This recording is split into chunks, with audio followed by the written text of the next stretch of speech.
दोस्तों इमेजिन करो दो दोस्त थे, रॉकी और सनी। रॉकी पढ़ाई में काफी कमजोर है, वो बहुत मुश्किल से पासिंग मार्क्स लेके आता है। और सनी पढ़ाई में काफी स्ट्रांग है, उसको हमेशा फर्स्ट रैंक मिलता है। उसकी टीचर्स उसे हमेशा कहती है कि सनी बड़ा होकर जरूर कामयाब इंसान बनेगा। फिर जब दोनों की डिग्री कंप्लीट होती है तो सनी को फौरन एक अच्छी जॉब मिल जाती है और रॉकी को जॉब ढूंढने के लिए काफी स्ट्रगल करना पड़ता है।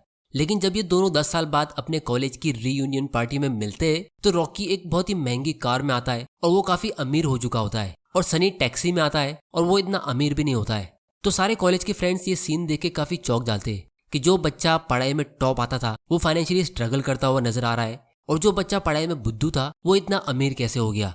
तो जब सारे फ्रेंड्स उनसे बात करते और उनसे पूछते कि वो आजकल क्या कर रहे हैं, तो सनी कहता है कि वो एक मल्टीनेशनल कंपनी में एक जॉब करता है और उसकी कंपनी का वर्क कल्चर काफी अच्छा है। उसे मेडिकल इंश्योरेंस, कंपनी ट्रांसपोर्ट और दूसरी बहुत सारी फैसिलिटीज मिलती है। और जब लोग रॉकी से पूछते कि वो आजकल क्या कर रहा है तो वो बस इतना ही कहता है कि वो काफी सारे बिजनेस का और सनी की कंपनी का भी एक इन्वेस्टर है।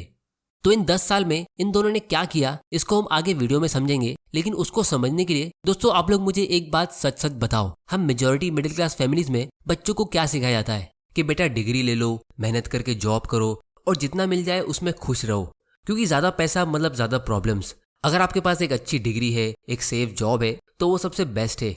और स्टॉक मार्केट में पैसा इन्वेस्ट करना सबसे रिस्की होता है, क्योंकि इन्वेस्टिंग सिर्फ अमीर लोगों के लिए होती है जिनके पास बहुत सारे पैसे होते हैं। मिडिल क्लास लोग तो बस सेव ही कर सकते हैं। और आपको तब तक काम करना होगा जब तक आपका बेटा बड़ा ना हो जाए और वो जिम्मेदारी ले ले पैसे कमाने की, तभी आपको आराम मिलेगा और आप चैन से बाकी की जिंदगी काट सकोगे। और दोस्तों बहुत सी फैमिलीज में तो इन्वेस्टिंग और स्टॉक मार्केट को लेकर कभी बात ही नहीं होती है। हम सिर्फ देखते हैं कि कैसे हमारे डैडी ने या उनके डैडी ने बूढ़े होने तक काम किया और घर को चलाया। तो ज्यादा काम करना एक बहुत ही गर्व वाली बात होती है कि देखो आपके डैड की इतनी ज्यादा उम्र होने के बाद भी वो ऑफिस जाते हैं। और हम बचपन से देखते हैं कि कैसे हमारे डैडी बीमार होके भी काम पर जाते थे, बारिश के मौसम में तेज बारिश से लड़कर भी वो काम पर जाते थे, क्योंकि अगर ऑफिस नहीं जाएंगे तो सैलरी कैसे मिलेगी और घर कैसे चलेगा। तो कभी कभी आपने भी सोचा होगा कि काश हमारे पास किसी तरह से इतने पैसे आ जाए कि हम रिलैक्स होके अपनी पूरी लाइफ टाइम उसे स्पेंड करें और हमें कभी पैसों की चिंता करनी ही ना पड़े, या फिर हमें घर बैठे बैठे कोई काम नहीं करने की एक रेगुलर इनकम मिल जाए और हमारे बैंक अकाउंट में ऑटोमेटिकली हमारी इनकम डिपॉजिट हो जाए। अब दोस्तों जितनी अच्छी बात ये सुनने में लगती है, मेजोरिटी लोगों को ये उतना ही नामुमकिन लगता है। कुछ लोगों के तो दिमाग में ये ख्याल आएगा ही नहीं कि ऐसा कैसे हो सकता है, बिना काम किए हम सैलरी अर्न कैसे कर सकते हैं। लेकिन दोस्तों सच ये है कि फाइनेंशियल फ्रीडम का ड्रीम हमारी लाइफ में काफी इजीली पॉसिबल है, क्योंकि दुनिया में दो टाइप के लोग होते हैं। एक वो जो जॉब्स देते हैं यानी बिजनेसमैन और इन्वेस्टर्स, और दूसरे वो जो जॉब्स लेते हैं यानी एम्प्लॉयज और लेबर्स। तो जब आप दूसरी कैटेगरी में रहते हो तो आपको ज्यादा इनकम तभी मिलेगी जब आप ज्यादा मेहनत करते हो, लेकिन जब आप पहली कैटेगरी में रहते हो तो आपको ज्यादा इनकम तब मिलेगी जब आपके एम्प्लॉयज ज्यादा मेहनत करते हैं। जैसे इमेजिन करो आपका एक पुराना कॉलेज फ्रेंड है रमेश, जो एक फास्ट फूड का बिजनेस रन करता है। उसके स्टोर का नाम है पैराडाइज पिज्जा, और वो आपसे कहता है कि उसे एक्स्ट्रा फंड्स की जरूरत है अपने बिजनेस को ग्रो करने के लिए, क्योंकि उसके स्टोर में हमेशा कस्टमर्स की भीड़ होती है और उसके पास कस्टमर्स दूर दूर से आते हैं पिज्जा लेने के लिए। तो वो दूसरे लोकेशंस पे अपने स्टोर्स ओपन करना चाहता है, लेकिन उसके पास उतने पैसे नहीं है। फिर वो आपको अपना पूरा बिजनेस प्लान समझाता है कि वो उसे कैसे ग्रो करेगा, कितने एम्प्लॉयज हायर करेगा और उन्हें कैसे मैनेज करेगा। फिर वो अपना पास्ट परफॉर्मेंस भी शो करता है कि उसने अभी तक कितना प्रॉफिट कमाया और वो डिफिकल्ट सिचुएशन को कैसे हैंडल करेगा। तो आपको ये बिजनेस काफी पसंद आता है और आप कन्विंस हो जाते हो कि ये बिजनेस फ्यूचर में बहुत सक्सेसफुल होगा। लेकिन प्रॉब्लम ये है कि रमेश को 20 लाख रुपीस की जरूरत है और आपके पास उतने पैसे नहीं है, तो आप उसे अगले दिन वापस आने को कहते हैं। फिर जब वो अगले दिन आता है तो आप अपने 3 और फ्रेंड्स को अपने साथ बुलाते हो और फिर रमेश वही बिजनेस प्लान आप सबको एक्सप्लेन करता है और आपके तीनों फ्रेंड्स भी फौरन कन्विंस हो जाते हैं उसमें इन्वेस्ट करने के लिए। फिर आप चारों मिलके उसमें 5-5 लाख रुपया इन्वेस्ट करते हो और उसके बदले में आप चारों को उस बिजनेस की 10% ओनरशिप मिल जाती है। मतलब उस बिजनेस के अभी 5 ओनर्स है, एक है रमेश और बाकी आप 4। रमेश के पास 60% ओनरशिप है क्योंकि वो उस बिजनेस में मेहनत भी करेगा और वो उसे काफी टाइम से रन भी करता आ रहा है। फिर उसके बाद रमेश आपको हर साल ईमेल सेंड करता है जहां वो एकदम डिटेल में आपको एक्सप्लेन करता है कि उसने अभी तक कितना प्रॉफिट कमाया, कहाँ कहाँ खर्चे किए, वो फ्यूचर में और ग्रोथ के लिए क्या प्लान कर रहा है और वो अपने प्रॉफिट का कितना % आपको हर साल पे करेगा।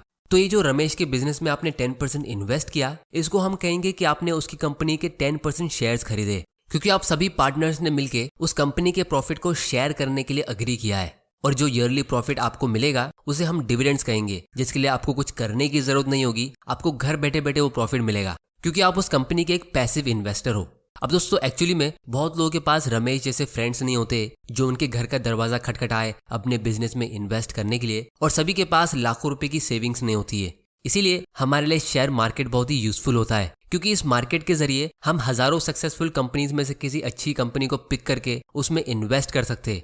और इस मार्केट का सबसे बड़ा रोल ये है कि जब भी आप किसी शेयर को बाय करते हो तो एक्चुअली में आप किसी स्टॉक या शेयर को नहीं खरीद रहे होते और ना ही आप स्टॉक में इन्वेस्ट कर रहे होते, बल्कि आप उस स्टॉक के जरिए उस कंपनी में इन्वेस्ट करते और आप उस बिजनेस के पार्टनर बन जाते हो। और स्टॉक मार्केट से भी आपको रेगुलर इनकम मिलती है डिविडेंड के जरिए। बस प्रॉब्लम ये है कि जब लोगों को एक छोटा सा डिविडेंड मिलता है तो वो ये सोचते हैं कि इतने से डिविडेंड से उनका क्या होगा, लेकिन लोग ये नहीं देखते कि उन्हें इन्वेस्ट भी एक छोटा अमाउंट ही किया है। तो एक्चुअली में ये एक एडवांटेज है कि आप एक छोटी कीमत जैसे 500 या 1000 रुपए से भी इन्वेस्टिंग शुरू कर सकते हो और काफी कम एज से स्टार्ट कर सकते हो, और इसके लिए आपको कहीं पे जाने की भी जरूरत नहीं है। ये सारा इन्वेस्टिंग का खेल और बिजनेस को समझने का काम हम घर बैठे बैठे बहुत ही आसानी से कर सकते हैं। लेकिन दोस्तों बहुत लोगों को ये स्टॉक मार्केट और इन्वेस्टिंग काफी कॉम्प्लिकेटेड लग सकता है, क्योंकि अगर आप कोई फाइनेंशियल न्यूज चैनल देखोगे तो वो आपको एक ही स्क्रीन पे इतनी सारी चीजें दिखाएंगे कि आप कंफ्यूज हो जाओगे कि यहाँ पे हो क्या रहा है। या फिर अगर आप कोई यूट्यूब वीडियोस देखोगे तो वो कहेंगे कि आपको कौन सा स्टॉक आज खरीद के कल सेल करना है, फिर कौन सा कल खरीद के उसे परसों सेल करना है।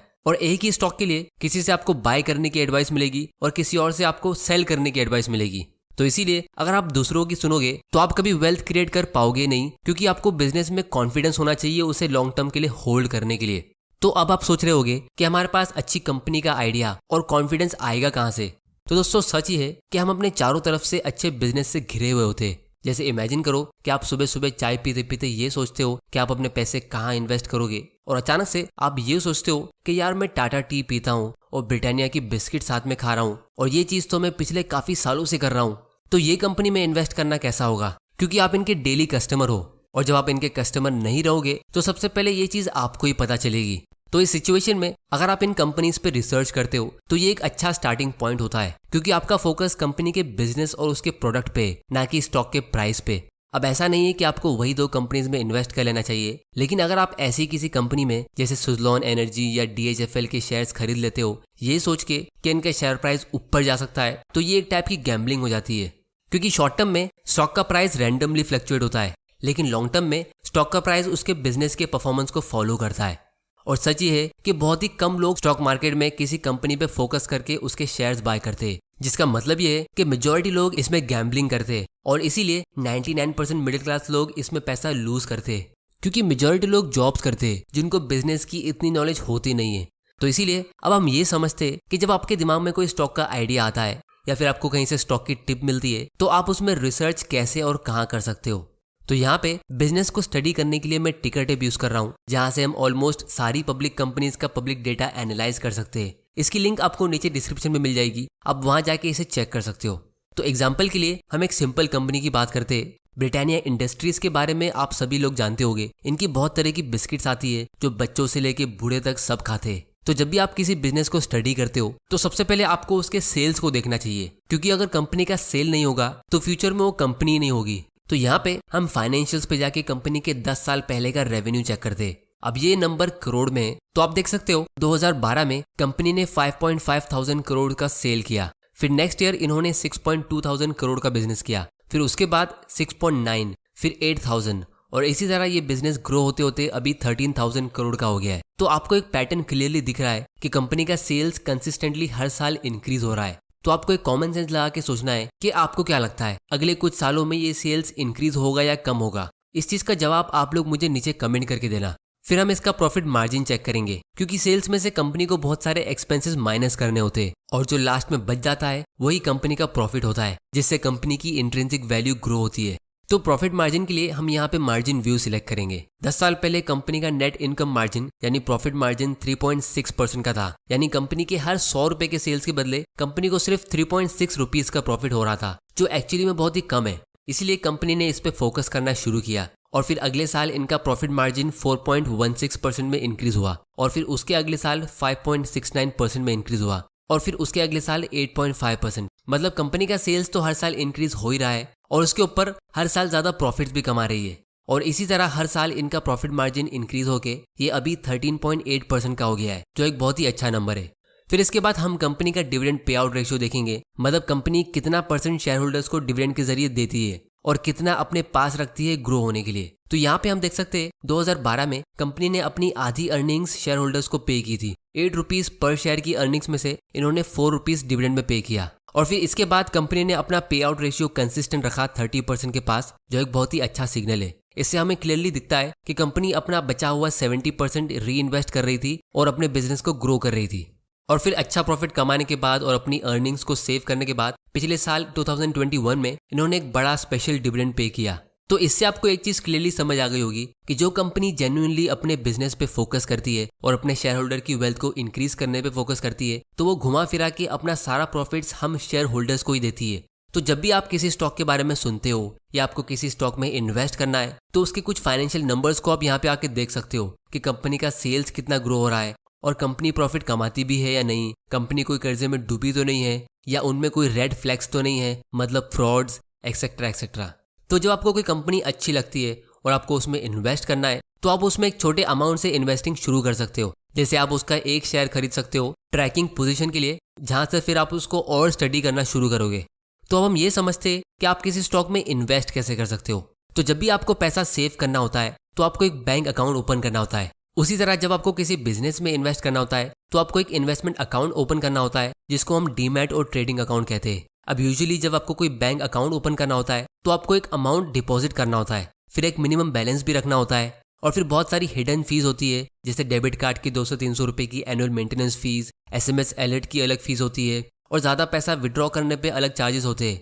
लेकिन जहाँ बात आती है इन्वेस्टमेंट अकाउंट की, तो हमारे पास इंडिया में बहुत सारे ऐसे ब्रोकर्स है, जैसे मैं पर्सनली एंजल ब्रोकिंग यूज़ करता हूँ। तो यहाँ पे आपको कोई भी जॉइनिंग फीस चार्ज नहीं होती है और आपको कोई मिनिमम बैलेंस या शेयर्स खरीदने की जरूरत नहीं है। आप जब भी और जितना अमाउंट इन्वेस्ट करना चाहते हो आप इसके जरिए कर सकते हो, और ये बस आपको एक एनुअल मेंटेनेंस फी चार्ज करते हैं जो 200 रुपए के आसपास होती है। और फिलहाल इनका एक ऑफर चल रहा है जहाँ पे ये first year annual maintenance free दे रहे हैं, और जब आप लॉन्ग टर्म के लिए शेयर्स बाय करते हो तो आपको कोई भी ब्रोकरेज भी चार्ज नहीं होती है। और दोस्तों, डायरेक्ट स्टॉक इन्वेस्टिंग में सबसे अच्छी बात ये होती है कि जो आपके शेयर्स होते हैं वो ब्रोकर के पास नहीं बल्कि एक सेंट्रल डिपॉजिटरी के पास जमा होते हैं, और इसके साथ में जिस कंपनी के आप शेयर्स खरीदते हो तो उस कंपनी के रजिस्टर में भी आपका नाम ऐड होता है कि इतने शेयर्स इस आदमी के हैं और उसने इस डेट में उसे बाय किया, और उसकी पर्सनल डिटेल्स ये है, और उसका बैंक अकाउंट नंबर ये है, एक्सेट्रा एक्सेट्रा। और यही रीजन है कि जब कंपनी अच्छा प्रॉफिट कमाती है तो वो अपना डिविडेंड डायरेक्टली शेयर होल्डर्स के अकाउंट में ट्रांसफर करती है।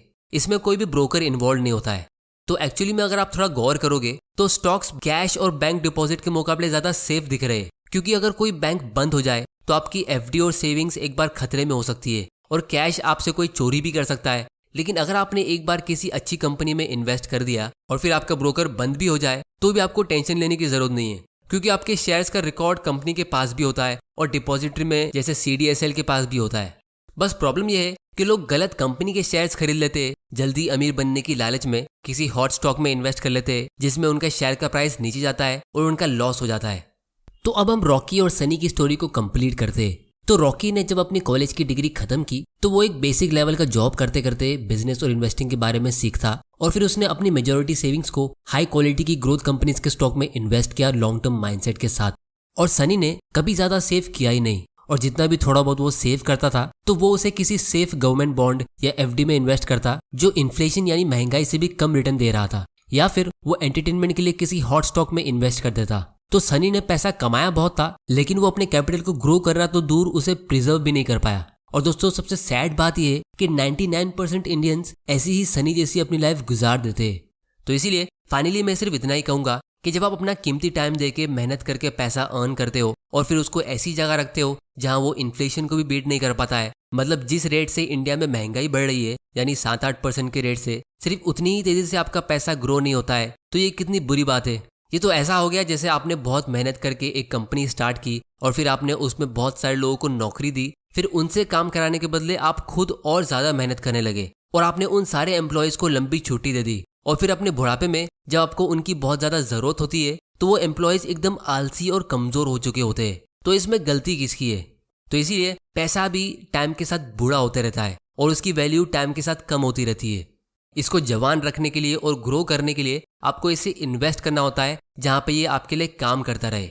तो इसीलिए लोग कहते हैं कि स्टॉक मार्केट सबके लिए नहीं है, क्योंकि इसमें आपको बहुत ज़्यादा नॉलेज और पैसों की ज़रूरत होती है। लेकिन पर्सनली मेरा ओपिनियन यही है कि स्टॉक मार्केट सबके लिए है और होना चाहिए। बस आपको इसमें राइट माइंडसेट के साथ एंटर करना है और एक लॉन्ग टर्म थिंकिंग रखनी है और बिजनेस पार्टनर की तरह सोचना है। क्योंकि अगर कोई आदमी बीमार और कमज़ोर होता है तो हम सब उससे यही कहेंगे कि वो अपनी हेल्थ का ध्यान दे और हेल्दी बने। उसी तरह अगर कोई फाइनेंशियली वीक है और पुअर है तो मैं उससे यही कहूंगा कि वो इस गेम ऑफ मनी को सीखे, यानी बिजनेस और इन्वेस्टिंग को सीखे और अपने माइंडसेट को इम्प्रूव करे।